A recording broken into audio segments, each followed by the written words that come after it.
ನಾನು ಈಗ ಹೇಳ್ತಿರೋ ವಿಡಿಯೋ ಬಂದು ಇಬ್ಬರು ಯುವಕರು 72 ವರ್ಷದ ಮುದುಕನನ್ನು ಕಾರ್ ಆಕ್ಸಿಡೆಂಟಿನಲ್ಲಿ ಕೊಂದ ಕತೆ. ಆತ ಸತ್ತ ನಂತರ ಪೊಲೀಸ್ ಇವರಿಬ್ಬರನ್ನು ಅರೆಸ್ಟ್ ಮಾಡಿ ಕೋರ್ಟ್ಗೆ ತರ್ತಾರೆ.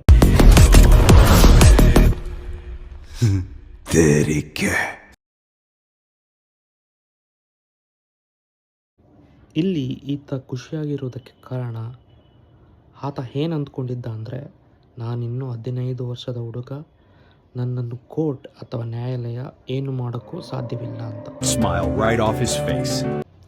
ಬಟ್ ಕೋರ್ಟ್ ಜೀವಾವಧಿ ಶಿಕ್ಷೆ ವಿಧಿಸಿತು. Saying the proposal for juvenile sentencing is rejected.